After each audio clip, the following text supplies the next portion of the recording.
अस्सलाम वालेकुम स्टूडेंट्स। आज का हमारा टॉपिक है frontier molecular orbital theory. This theory was proposed by K. Fukui in 1952 and this theory is an application of molecular orbital theory। यानी ये थ्योरी किस पर बेस करती है? ये थ्योरी मॉलिक्यूलर ऑर्बिटल थ्योरी पर बेस करती है। According to this theory, the interaction between highest occupied molecular orbital, यहाँ interaction से मुराद है एक दूसरे के साथ ओवरलैप करना या रिपल्शन करना। The interaction between highest occupied molecular orbital यानी HOMO and the lowest occupied molecular orbital यानी LUMO can be used to explain a reaction mechanism। यानी हम HOMO और LUMO इन दोनों को लेके हम एक्सप्लेन कर सकते हैं किसी भी रिएक्शन मैकेनिज्म को। ये इस थ्योरी का मेन पॉइंट है कि हम highest occupied molecular orbital and lowest occupied molecular orbital दोनों यानी पूरे मॉलिक्यूल्स में से जस्ट इन टू ऑर्बिटल्स की बुनियाद पर आप किसी भी रिएक्शन मैकेनिज्म को एक्सप्लेन कर सकते हैं। आपको बाकी ऑर्बिटल्स को देखने की जरूरत नहीं है। Both HOMO and LUMO are called frontier, यानी जो बॉर्डर पे होते हैं, जो रिएक्शन में आमने सामने होते हैं, उनको कहते हैं फ्रंटियर ऑर्बिटल्स। तो HOMO and LUMO are called frontier orbitals और इसी बुनियाद पे इस थ्योरी का नाम रखा गया है frontier molecular orbital theory. Limitation इस थ्योरी की क्या है? FMO requires complex mathematical calculations। ठीक है, पेचीदा मैथमेटिकल कैलकुलेशंस इसमें चाहिए होती हैं, जबकि हमारे यहाँ जो ऑर्गेनिक केमिस्ट होते हैं और उनको तो कुछ ज्यादा मैथमेटिक्स का पता नहीं होता, तो उन्हें तो सिंपल मैथमेटिक्स की जरूरत होती है। दूसरी इसमें लिमिटेशन है कि काफी ज्यादा ऐसी एग्जांपल्स मौजूद हैं कि जहां रिएक्टिविटी जो है, रिएक्टिविटी कह लें या रिएक्शन मैकेनिज्म कह लें, that is not controlled by frontier orbitals. यानी ऐसे कई रिएक्शन मैकेनिज्म्स हैं, ऐसे कई रिएक्शंस हैं जिनकी रिएक्टिविटी फ्रंटियर ऑर्बिटल्स कंट्रोल नहीं करते, यानी HOMO LUMO कंट्रोल नहीं करते। तो उन रिएक्शंस के मैकेनिज्म को एक्सप्लेन करने के लिए हमें HOMO LUMO की बजाय किसी और मेथड की जरूरत पड़ेगी। तो इसकी एक एग्जांपल है, for example the HOMO is involved in aromatic system. अगर कोई एरोमेटिक सिस्टम है, सपोज बेंजीन है या कोई भी है, उसमें अगर HOMO कोई रिएक्शन में इन्वॉल्व आ रहा है, HOMO ऑर्बिटल, तो it is less likely to react as nucleophile और बेस। तो ये जो हमारा HOMO ऑर्बिटल होगा, ये जो एरोमेटिक सिस्टम होगा हमारा, ये बेस या न्यूक्लियोफाइल के तौर पे एक्ट नहीं करेगा। इसके चांसेस कम है, लेस लाइकली है। न्यूक्लियोफाइल और बेस से यहाँ क्या मुराद है? यानी न्यूक्लियोफाइल हो या बेस हो, वो इलेक्ट्रॉन पेयर डोनेट करता है, इलेक्ट्रॉन पेयर देता है। तो जो न्यूक्लियोफाइल है वो इलेक्ट्रोफिलिक कार्बन को देता है और जो बेस है ये हाइड्रोजन आयन को देता है। तो इट मींस अटैक किस चीज पर हो रहा है वही नाम को डिसाइड करता है कि वो न्यूक्लियोफाइल उसको कहेंगे या उसको बेस कहेंगे। तो अगर आपका एरोमेटिक सिस्टम है और उसमें HOMO जो है वो इलेक्ट्रॉन पेयर देना चाह रहा है, अगर वो इलेक्ट्रॉन पेयर दे देगा तो इस तरह जो रेजोनेंस इन एरोमेटिक सिस्टम में होती है, जिसकी बुनियाद पर ये एरोमेटिक सिस्टम स्टेबल होते हैं, वो रेजोनेंस जो है वो खत्म हो जाएगी। तो इस वजह से हमें HOMO नहीं बल्कि कोई और मेथड, हमें फ्रंटियर ऑर्बिटल थ्योरी नहीं यानी HOMO LUMO नहीं, कोई और मेथड देखना पड़ेगा इस चीज को एक्सप्लेन करने के लिए। इन मेनी एग्जांपल्स या केसेस आप कह लें, alternative arguments can successfully explain reaction mechanism. ऐसे कई रिएक्शंस हैं जिनमें हम फ्रंटियर ऑर्बिटल थ्योरी के अलावा कोई और भी आर्गुमेंट इस्तेमाल कर सकते हैं और रिएक्शन मैकेनिज्म को बड़ी इजीली एक्सप्लेन कर सकते हैं। जैसे regioselectivity in nitration of naphthalene. Naphthalene की नाइट्रेशन में जो नाइट्रो ग्रुप है उसमें कहाँ लगना है, किस पोजीशन पर लगना है, इसको कहते हैं उसकी रिजियो सिलेक्टिविटी। तो उसको हम एक्सप्लेन कर सकते हैं by relative stabilities of carbocation intermediates, कि कौन सा कार्बोकेटाइन एज इंटरमीडिएट बनेगा। इसके लिए आपको दो चीजें देखनी पड़ेगी, बल्कि एक ही चीज आप देख लें, नाइट्रेशन ऑफ नैप्थलीन का टॉपिक आपको देखना पड़ेगा, और उसमें उसके मैकेनिज्म में पहले स्टेप में बनता है कार्बोकेटाइन इंटरमीडिएट। तो कार्बोकेटाइन इंटरमीडिएट की जो स्टेबिलिटी है वो रेजोनेंस जो है वो इस चीज को गवर्न करती है। तो इस कार्बोकेटाइन की स्टेबिलिटी की बुनियाद पर भी आप इस रिएक्शन को एक्सप्लेन कर सकते हैं, होमो-ल्यूमो की आपको जरूरत नहीं है जी। नाउ हम अपने मेन टॉपिक की तरफ आते हैं। इससे पहले जो हमारा लेक्चर था उसमें मैंने इलेक्ट्रोसाइक्लिक रिएक्शंस को एक्सप्लेन किया, उसको स्टार्ट किया हुआ था, और इलेक्ट्रोसाइक्लिक रिएक्शन के बीच में ही मैंने ये frontier molecular orbital theory add कर दी है। तो अगर ये अलहदा से टॉपिक आता है फ्रंटियर मॉलिक्यूलर ऑर्बिटल थ्योरी क्या है और इसकी लिमिटेशन क्या है, तो आप अलहदा से भी बता सकते हैं। और अगर इलेक्ट्रोसाइक्लिक रिएक्शन के अंदर आपने बताना है तो फिर आपको ये थ्योरी ज्यादा एक्सप्लेन करने की जरूरत नहीं है, फिर आपने यहां से डायरेक्ट स्टार्ट हो जाना। तो frontier molecular orbital theory for electrocyclic reactions, इसमें दो रूल्स हैं, दो पॉइंट्स हैं जो बड़े ही इंपॉर्टेंट हैं। होपफुली आपको ये पॉइंट्स यहां समझ आ जाएं, अगर नहीं भी आए तो आगे एग्जांपल्स में मैं आपको इस चीज को एक्सप्लेन कर दूंगा। यहां जस्ट हम रूल्स को या इन पॉइंट्स को एक ओवरव्यू देते हैं।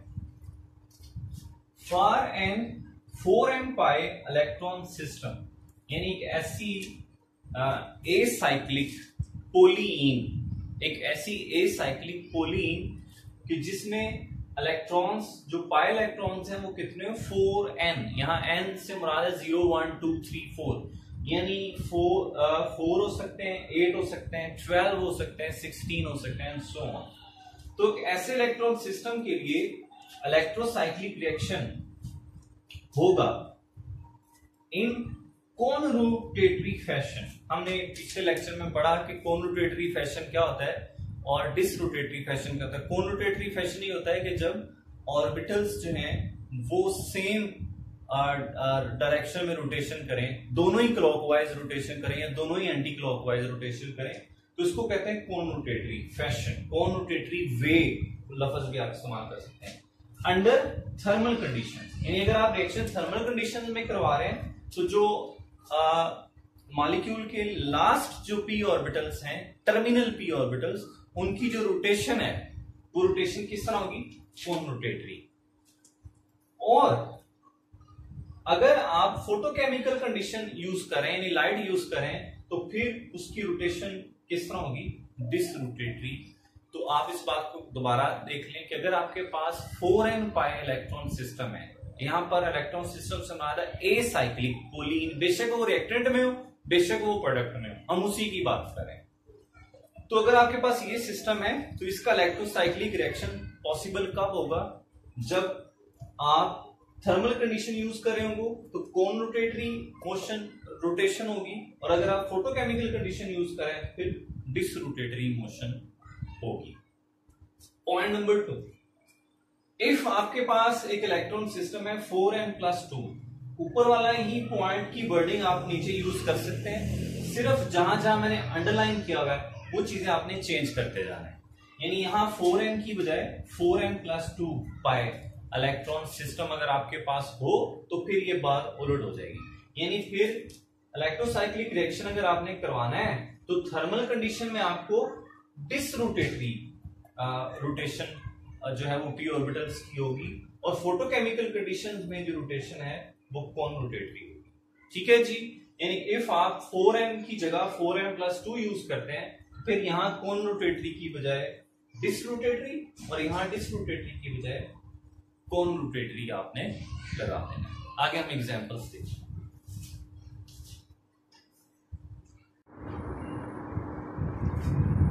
Students, these two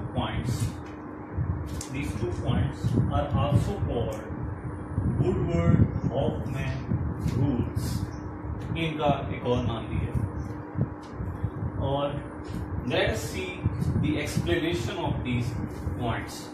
ये पॉइंट्स किस तरह अप्लाई होते हैं, ये रूल्स किस तरह अप्लाई होते हैं।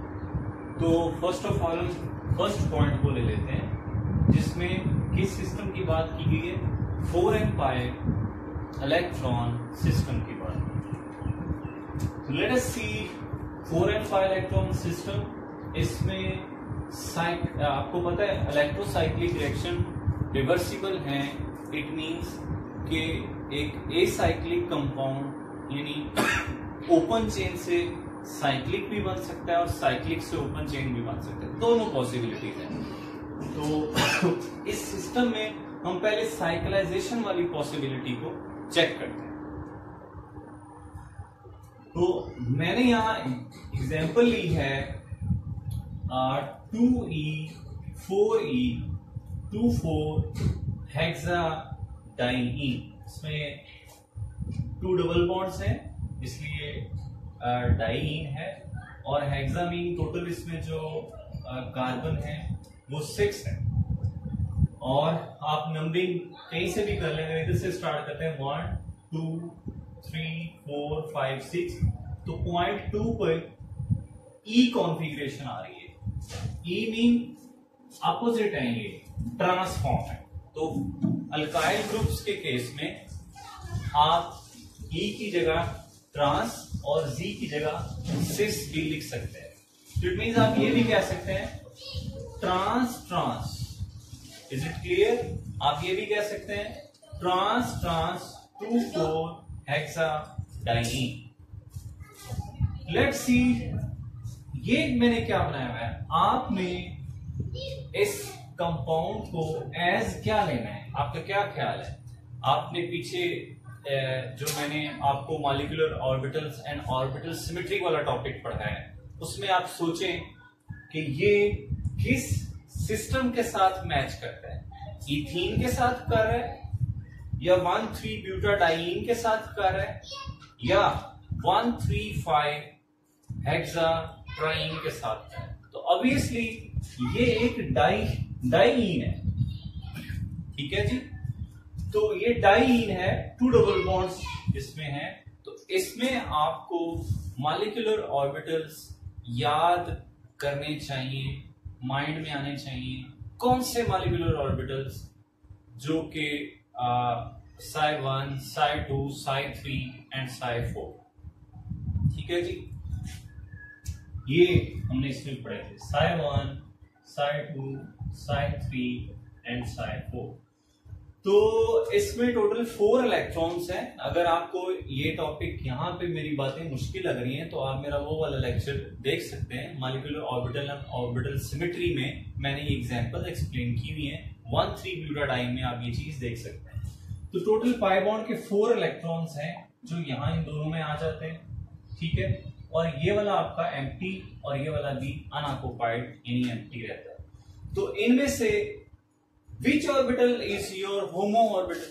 Highest occupied। तो ये 2 ऑक्युपाइड है, इन दोनों में से ये हाईएस्ट हाई एनर्जी लेवल पर होता है psi2। दिस इज योर होमो, ठीक है, psi2। अब आप सिमेट्री को माइंड में लाएं। मैंने आपको सिमेट्री भी बताई थी। जस्ट यहां मिरर सिमेट्री से अपनी बात को चलाएंगे। तो मिरर सिमेट्री को आप रिकॉल करें। जो पहला था psi1, दिस वाज symmetric या asymmetric? This was symmetric, and psi2 was asymmetric, psi3 was symmetric, psi4 was asymmetric. Symmetric, asymmetric, symmetric, asymmetric. It means your homo is asymmetric. अब आप asymmetric वाली डेफिनेशन को दें में लाएं। asymmetric की मैंने क्या पहचान आपको बताई थी कि ऐसे मॉलिक्यूलर ऑर्बिटल्स जिनके साइड वाले पी ऑर्बिटल्स जो हैं वो ऑपोजिट, उनकी जो फेजेस हैं वो एक दूसरे के आमने सामने हो, ठीक है जी। जैसे कि यहां पर मैं आपको कह देता हूं पॉजिटिव के सामने नेगेटिव होगी और इसकी नेगेटिव के सामने ये पॉजिटिव होगी। यानी students, this point is very very important. आपको अपनी डाइंग पता होनी चाहिए और फिर आपको बताना चाहिए कि इसके होमो ऑर्बिटल की सिमेट्री क्या है। ठीक है, दिस इज एसिमेट्रिक। नाउ हम इसका आगे रिएक्शन देखते हैं। इफ हम इसे हीट प्रोवाइड करते हैं, थर्मल कंडीशन देते हैं, हीट प्रोवाइड करते हैं, तो रोटेशन कौन सी होगी? कॉनरोटेटरी रोटेशन होगी। ठीक है जी, कॉनरोटेटरी मीन को, यानी दोनों जो ऑर्बिटल्स हैं इनको हमने सेम साइड पे रोटेट करना है, तो दोनों को हम क्लॉकवाइज रोटेट करवा देते हैं। क्लॉकवाइज रोटेट करवाने से क्या होगा, पहले हम इसको देख लेते हैं। अगर हम इसको रोटेट करवाते हैं तो यहाँ पॉजिटिव साइन और यहाँ नेगेटिव साइन। ठीक है जी, पॉजिटिव और नेगेटिव, और ये CH3 दोनों के बीच में होता है। तो जब ये दोनों इस तरह होंगे तो CH3 ऊपर हो जाएगा। दिस इज आल्सो क्लॉकवाइज, दोनों को रोटेटरी है, दोनों क्लॉकवाइज है। तो ये क्लॉकवाइज होगा तो पॉजिटिव इधर, नेगेटिव इधर, और ये CH3 कहां जाएगा? इस तरह घुमाने से नीचे आ जाएगा। तो ये देखें, तो जो लोब्स ओवरलैप कर रही होती हैं उनको हम थोड़ा लार्ज कर देते हैं, और जो पीछे होती है उनको जरा स्मॉल कर देते हैं। This is your sigma bond, और आपके मिथाइल ग्रुप देखें तो वो ट्रांसफॉर्म है। ये मैंने इसका कंप्लीट नेम इसके नीचे लिखा हुआ है। पिछले लेक्चर में मैंने ट्रांस को यूं भी शो किया था, शायद आपको याद हो। एक मैंने बॉन्ड वेज बॉन्ड बनाया था और एक मैंने डॉटेड बॉन्ड जो है वो बनाया था। तो इस तरह भी ट्रांस को शो किया जा सकता है, और ट्रांस को ऐसे भी शो किया जा सकता है कि आप एक मिथाइल ग्रुप ऊपर बना दें, एक मिथाइल ग्रुप नीचे बना दें, और remember this is a sigma bond. Let's come towards the other condition, that is photochemical condition. यही रिएक्टेंट है, मैंने हीट की बजाय सनलाइट दी, यानी फोटोकेमिकल कंडीशन दी, तो फिर कौन सी रोटेशन होगी? डिसरोटेटरी रोटेशन होगी, फिर ही रिएक्शन पॉसिबल होगा, अदरवाइज रिएक्शन पॉसिबल नहीं है। जब आप सनलाइट प्रोवाइड करते हैं तो क्या होता है? तो आपके जो इलेक्ट्रॉन है ये एनर्जी एब्जॉर्ब करके शिफ्ट हो जाता है नेक्स्ट मॉलिक्यूलर ऑर्बिटल। नाउ आपके 3 ऑक्यूपाइड ऑर्बिटल्स हैं, तो इनमें से हाईएस्ट ऑक्यूपाइड ऑर्बिटल कौन होगा? psi3। psi3 की सिमेट्री क्या है? सिमेट्रिक। इट मींस दोनों जो आपके p ऑर्बिटल्स हैं इनमें मिरर सिमेट्री पाई जाएगी। जो लास्ट कार्बन्स वाले इस सिस्टम के लास्ट कार्बन हैं, इनकी जो सिमेट्री है वो सेम होगी, ये एक दूसरे की मिरर इमेज होगी।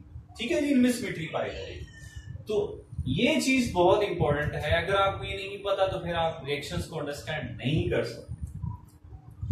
तो इस केस में जो डिसरोटेटरी मोशन होगी, आप एक को क्लॉकवाइज करो तो CH3 ऊपर निकल जाएगा, दूसरे को एंटी क्लॉकवाइज करेंगे तो ये भी CH3 ऊपर को निकल जाएगा, और ये पॉजिटिव इधर, ये नेगेटिव पीछे चला जाएगा। तो देखिए पॉजिटिव मिले, दोनों CH3 सेम साइड पर हैं, दिस प्रोडक्ट इज सिस।